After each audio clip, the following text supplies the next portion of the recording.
जावा interviews में design patterns के ऐसे कौन से क्वेश्चंस होते हैं जिनको देते टाइम आप कंफ्यूज हो जाते हो, और ऐसे कौन से ट्रिकी क्वेश्चंस डिज़ाइन पैटर्न से रिलेटेड पूछे जाते हैं जिनका 90% कैंडिडेट्स आंसर गलत करते हैं।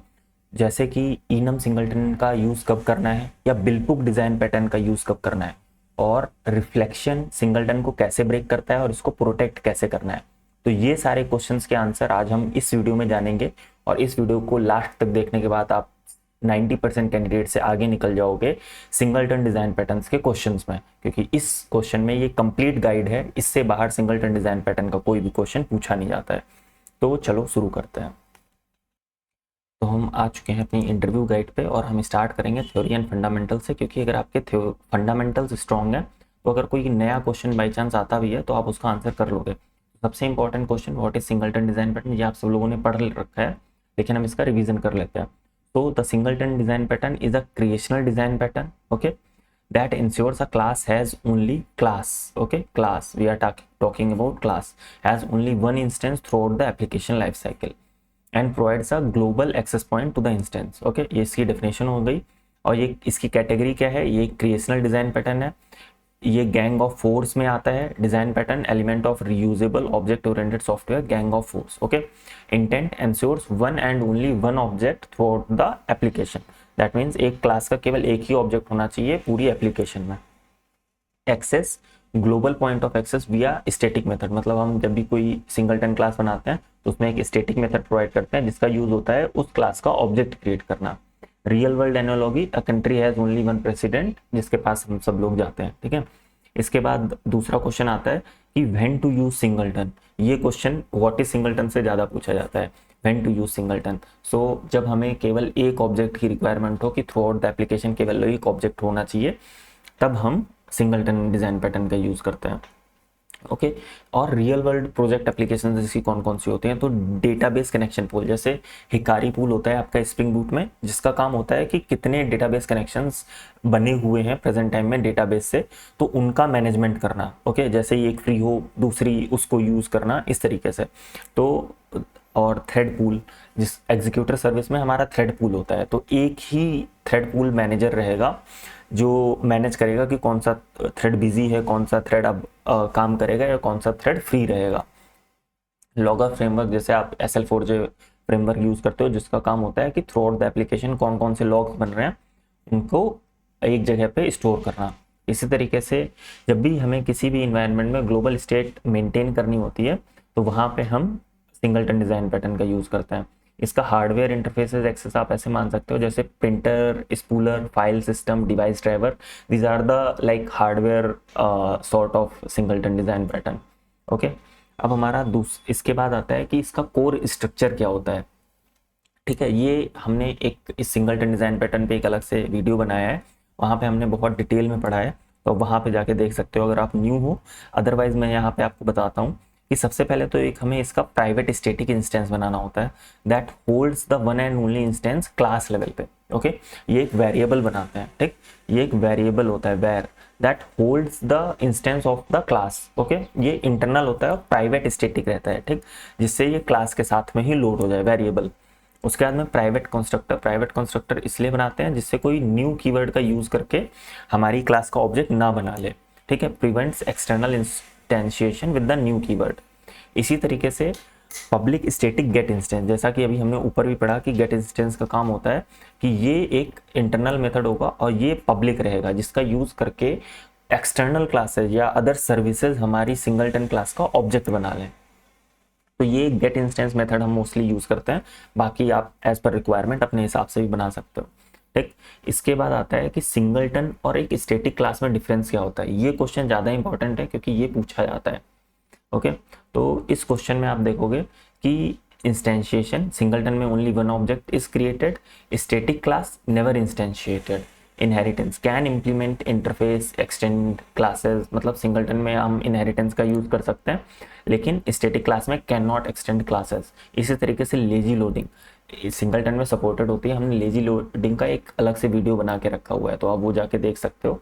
इन static class that is not supported. Polymorphism supported होता है, दैट मीन्स हमारे पास एक तरीके के मल्टीपल मेथड्स हो सकते हैं सिंगलटन क्लास में, बट इसमें स्टैटिक क्लास में नॉट सपोर्टेड। ओके, इसी तरीके से serialization, yes in singleton class we can implement the serializable interface, लेकिन स्टैटिक क्लास में हम इम्प्लीमेंट नहीं कर सकते हैं।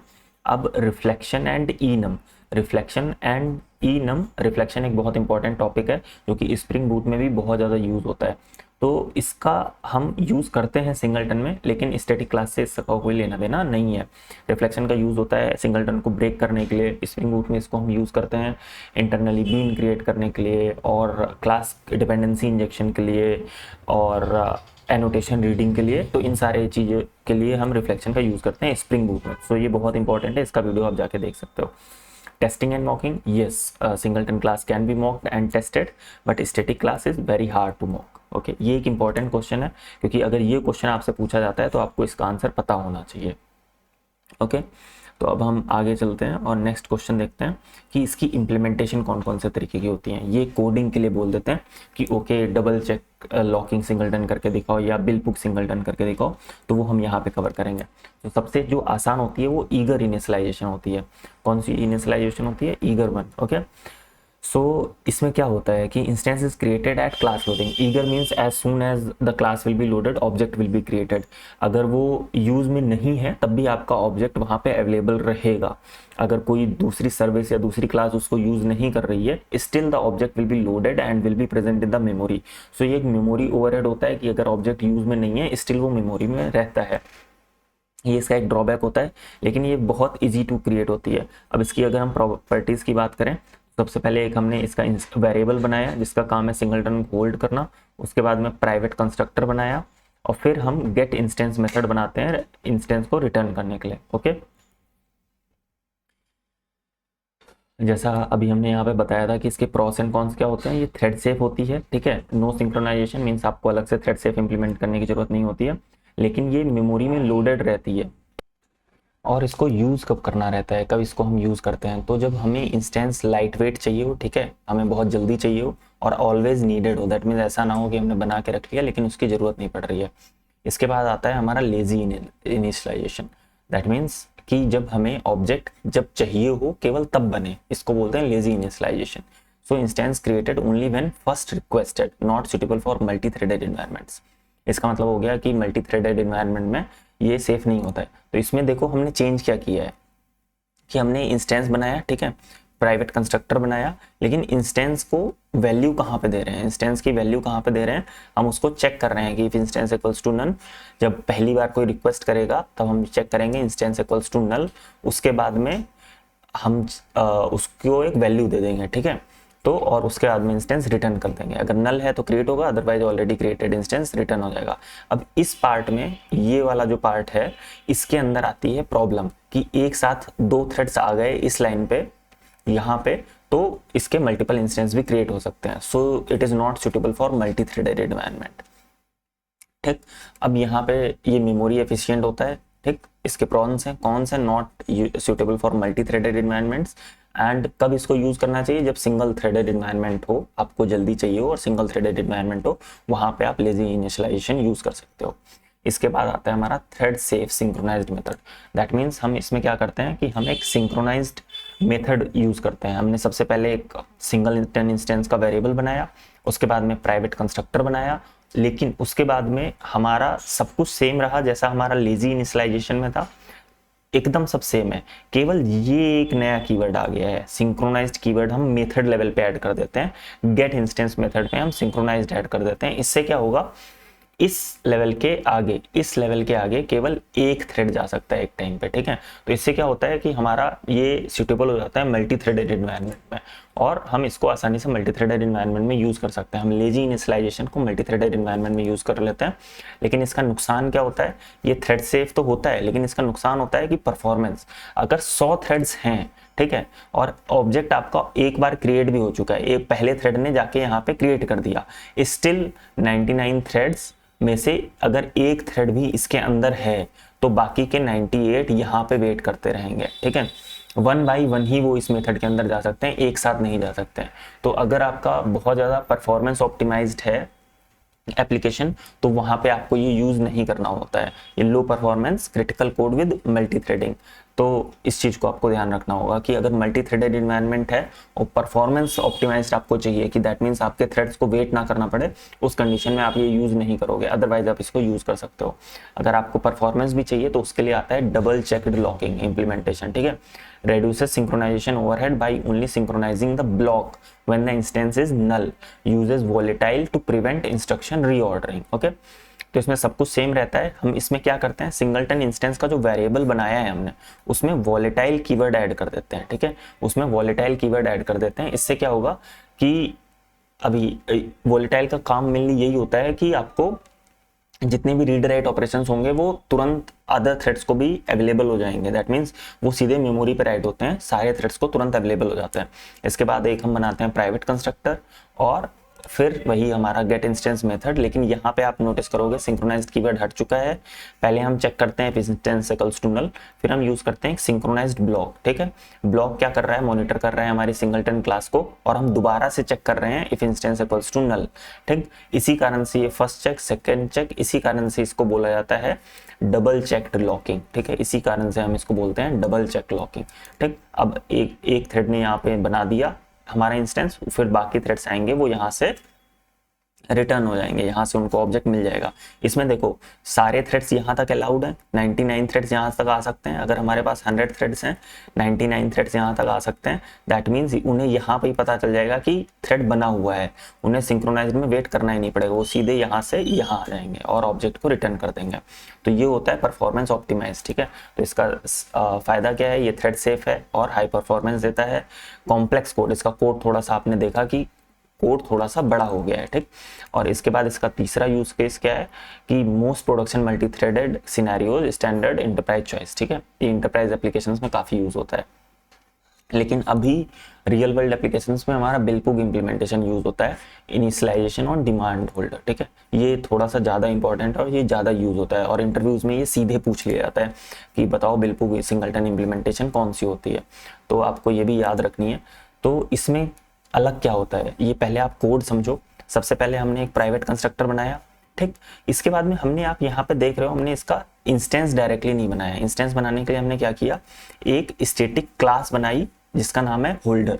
मतलब हम इंटरनल स्टैटिक क्लास बनाते हैं, उसके अंदर हम इंस्टेंस को इनिशियलाइज कर देते हैं, और फिर जहाँ पे रिटर्न करना होता है सिंगलटन इंस्टेंस, वहां पे हम स्टैटिक क्लास का इंस्टेंस रिटर्न करते हैं। ये थ्रेड सेफ भी होती है बाय डिफॉल्ट, और ये लेजी लोडेड भी होती है। ये कैसे होता है कि कोई स्टैटिक क्लास बाय डिफॉल्ट, तो मतलब जेवीएम जब एप्लीकेशन स्टार्ट होती है तभी लोड कर लेता है स्टैटिक एलिमेंट्स, लेकिन क्योंकि ये क्लास बाय डिफॉल्ट स्टैटिक नहीं है तो पहले ये क्लास केवल लोड होगी, ये वाली यूज लोड नहीं होगी। जेवीएम देखेगा कि अभी इसका कोई यूज नहीं है तो ये लोड नहीं होगी। जब हम इस फंक्शन को कॉल करेंगे गेट इंस्टेंस, तब जेवीएम कहेगा ओके सिंगलटन होल्डर क्लास की रिक्वायरमेंट है, तब ये वाला पार्ट लोड होगा। इस तरीके से ये लेजी लोडेड भी हो जाती है और थ्रेड सेफ भी हो जाती है, क्योंकि जेवीएम गारंटी लेता है कि एक मेथड को, एक क्लास की लोडिंग एक ही थ्रेड कर सकता है एक टाइम पे, मल्टीपल थ्रेड्स नहीं कर सकते हैं। सो ये बाय डिफॉल्ट थ्रेड सेफ भी होती है।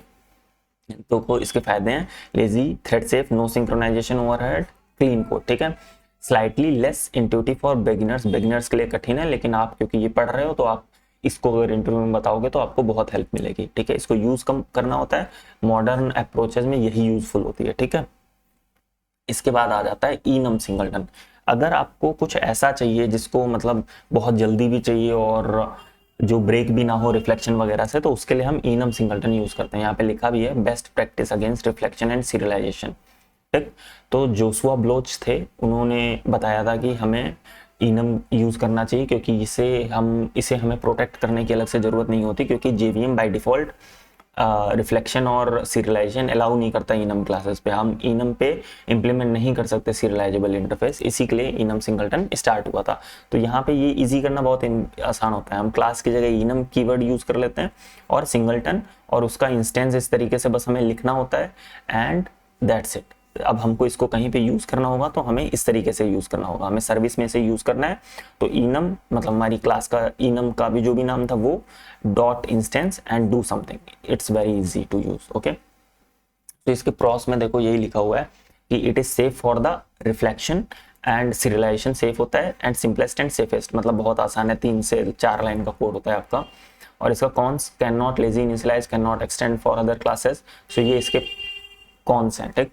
और इसके बाद में हमें इसे यूज़ कब करना है, जब हमें इसको रिफ्लेक्शन और सीरियलाइजेशन के अगेंस्ट में प्रोटेक्ट करना हो, तब हम इसको यूज़ करते हैं।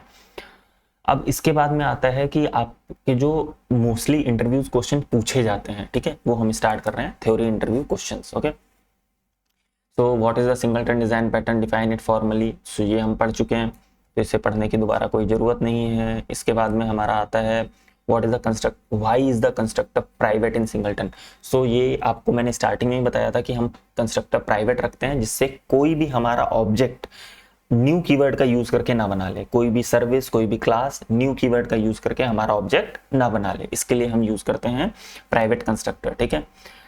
इसके लिए हम अलग से प्रोवाइड कर देते हैं गेट इंस्टेंस स्टैटिक मेथड, जिसका यूज करके इसका ऑब्जेक्ट बने लेकिन प्राइवेट कंस्ट्रक्टर को कोई कॉल ना कर पाए। इसके बाद में what are the real world use cases of singleton in Java enterprise application, logger, database connection pool, thread connection pool, thread pool executor, spring application context। जो spring application होती है वो इंटरनली सिंगलटन ही यूज करती है, काहे के लिए, dependency injection के लिए, एनोटेशन रीडिंग्स के लिए और बीन्स क्रिएशन के लिए, वो सब जगह सिंगलटन ही यूज करती है, ठीक है। कॉन्फ़िगरेशन मैनेजर, कैशे मैनेजर, जैसे रेडिस में हम कुछ सेव करते हैं, वहाँ पे भी कैशे मैनेजर होता है, वो बाय डिफॉल्ट सिंगलटन ही होता है। स्प्रिंग बीन्स भी बाय डिफॉल्ट सिंगलटन होते हैं, वो बात अलग है कि हम उसको बाद में चेंज कर लेते हैं। ये देखो नेक्स्ट क्वेश्चन ये आ गया, are spring beans singleton by default, so yes it is singleton by default, yes it is singleton, yes spring beans are singleton scope by default, spring creates one instance per application context and reuses it, ठीक है। however this is a spring boot container level singleton, one per context, not a JVM level singleton like the classic GOF pattern, so you can change the scope using scope at the rate scope annotation prototype request, that means her prototype या हर request, on each request आपका एक नया been create हो जाएगा।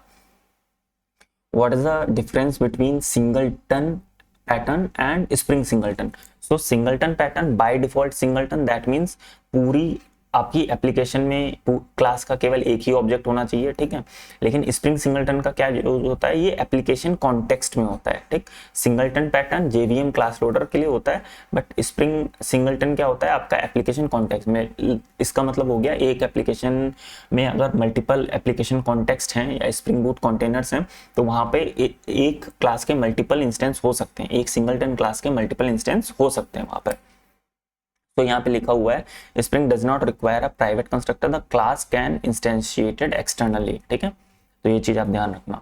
तो what are the disadvantage और criticism of singleton design pattern, ये भी इंटरव्यूज में पूछा जाता है कि भाई इसके डिसएडवांटेज क्या है, ठीक।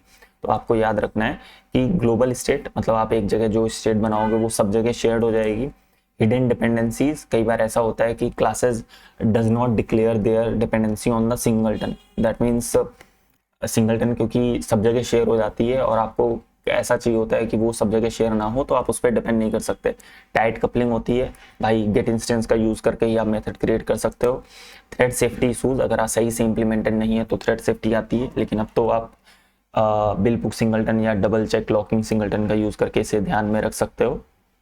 वियोलेशन ऑफ सिंगल रिस्पॉन्सिबिलिटी प्रिंसिपल, क्योंकि क्लास के पास अपना खुद का सब कुछ होता है। Difficulty unit test, mocking means जब आप इसको यूनिट टेस्ट करते हो वहाँ पे थोड़ी सी डिफिकल्टी आती है, लेकिन अब ऐसा कुछ है नहीं, ठीक है। अब आते हैं यहाँ से मेन ट्रिकी एडवांस क्वेश्चन जो कि सबसे इंपॉर्टेंट होते हैं, ठीक है। ट्रिकी एंड एडवांस, जब आप बड़े पैकेज के लिए जाते हो 25 लाख 30 लाख, तब वहाँ पे आपसे ये क्वेश्चन पूछे जाते हैं। सबसे पहले reflection attack, okay. How can singleton be broken using reflection attack, how to prevent it. So इस पे एक मैंने डिटेल्ड वीडियो बनाया हुआ है, आपको ऊपर डिस्क्रिप्शन में सजेशंस में आ भी रहा होगा, आप इसको जाके देख सकते हो। यहाँ पे हम कवर करते हैं कि इसको कैसे ब्रेक करते हैं। सो रिफ्लेक्शन होता क्या है, रिफ्लेक्शन का यूज होता है कि किसी भी क्लास के प्राइवेट कंस्ट्रक्टर, प्राइवेट फील्ड्स या प्राइवेट मेथड्स को रन टाइम पे एक्सेस करना, ये होता है रिफ्लेक्शन का यूज। रिफ्लेक्टिव पैकेज एक जावा का प्रोवाइडेड पैकेज है जिसके अंदर मल्टीपल क्लासेज हैं जो कि जिनके पास ये प्रॉपर्टी होती है, और रिफ्लेक्शन स्प्रिंग में यूज भी होता है, ठीक है। तो आप इस चीज को याद रखना कि रिफ्लेक्शन इंपॉर्टेंट टॉपिक है।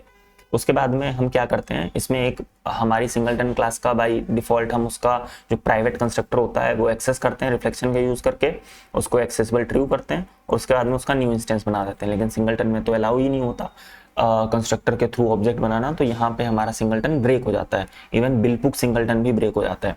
इसको प्रोटेक्ट करने के लिए हम क्या करते हैं, कंस्ट्रक्टर में एरर थ्रो कर देते हैं रन टाइम लेवल पे, क्योंकि रिफ्लेक्शन रन टाइम पे काम करता है कि भाई आपको अगर ऑब्जेक्ट बनाना है तो गेट इंस्टेंस का यूज़ करके बनाओ, अदरवाइज नहीं बनेगा।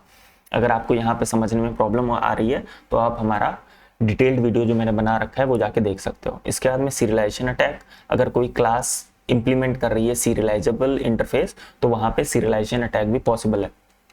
सीरियलाइजेशन क्या होता है एक्चुअल में, कि आपके पास एक ऑब्जेक्ट है, सपोज एम्प्लॉय का ऑब्जेक्ट है, उसका नाम राम है, उसकी एज 39 है और सैलरी उसकी 1,00,000 रुपए है। आपको इसको सेव करना है डेटाबेस में, तो उसके लिए आप परफॉर्म करते हो सीरियलाइजेशन प्रोसेस, उसको बाइट्स में कन्वर्ट करते हो और एपीआई के थ्रू उसको भेज देते हो डेटाबेस में।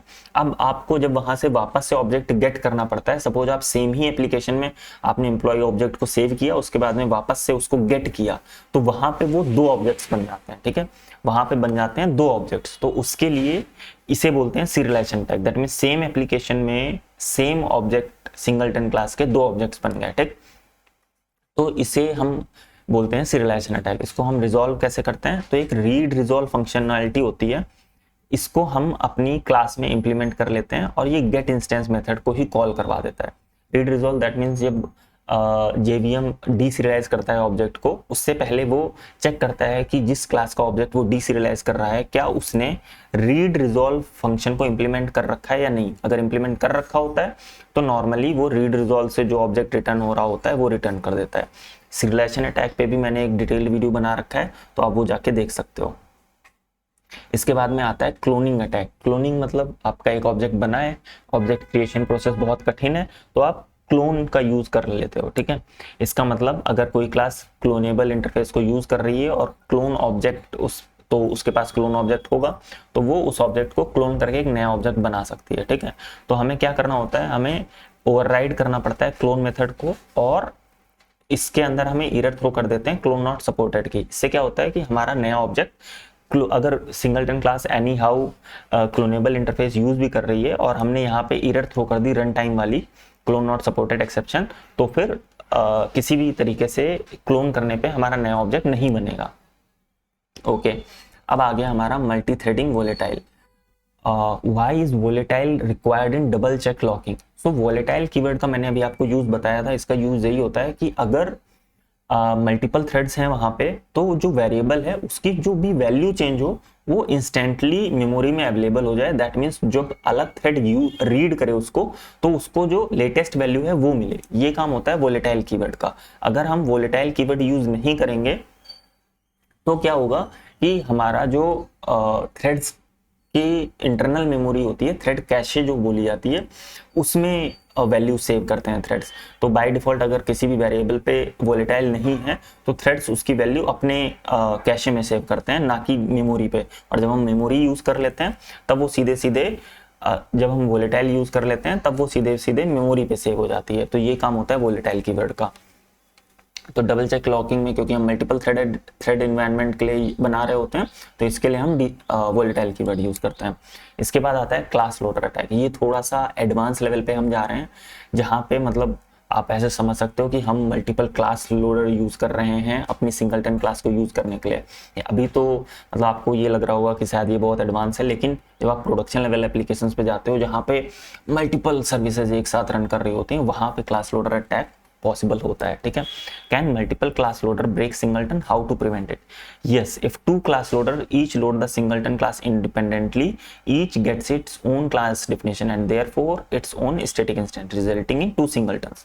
That means yes, अगर 2 क्लास लोडर्स हमारी एप्लीकेशन में हैं और वो सिंगलटन को अलग अलग लोड कर रहे हैं तो हमारी सिंगलटन ब्रेक हो जाएगी।